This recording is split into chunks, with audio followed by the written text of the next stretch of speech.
ഒന്നുകിൽ റാഷ്ഫോർഡിന് പുറത്താകും വരെ കാത്തിരിക്കാം, അല്ലെങ്കിൽ അതിനു മുന്നേ ക്ലബ്ബ് വിടാം. നിലവിലെ യുണൈറ്റഡിലെ റാഷ്ഫോർഡിന്റെ സ്ഥിതിയാണിത്. വളരെ ചെറുപ്പത്തിലെ തന്നെ കണ്ടെത്തിയ ക്ലബ്ബിൽ ഇന്ന് റാഷ്ഫോർഡിന് സ്ഥാനമില്ല.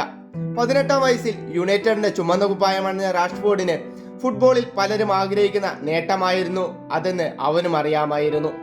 എന്നാൽ ഇന്ന് യുണൈറ്റഡിന്റെ അവസാന മത്സരങ്ങളിൽ പലതിലും റാഷ്ഫോർഡിന് സ്ഥാനമില്ലായിരുന്നു. യുണൈറ്റഡ് മത്സരത്തിൽ തോറ്റതോടെ റാഷ്ഫോർഡിനെ പുറത്തിരുത്തിയതിനെ കുറിച്ച് മാധ്യമങ്ങൾക്കുള്ള മറുപടിയായി പരിശീലകനായ റൂബൻ പറഞ്ഞത് അത് ശരിയായ തീരുമാനമായിരുന്നു എന്നാണ്.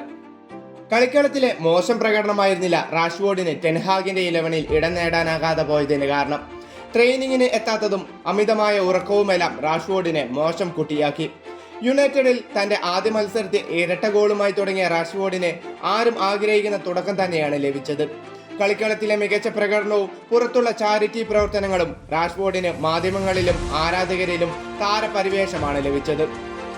റൂണിക്ക് ശേഷം റാഷ്ഫോർഡ് അല്ലാതെ മറ്റൊരു താരം ആ 10-ാം നമ്പറിന് അവകാശപ്പെടാനാവില്ലെന്ന് യുണൈറ്റഡ് ആരാധകരും വിശ്വസിച്ചു. എന്നാൽ അതെല്ലാം മാറി തുടങ്ങി. തന്റെ താരപരിവേഷവും മങ്ങി തുടങ്ങി. ആരാധകർ ചോദിച്ചു തുടങ്ങി. കഴിഞ്ഞ സീസണിൽ 43 മത്സരങ്ങളിൽ 8 ഗോളുകളാണ് ആകെ നേടിയത്.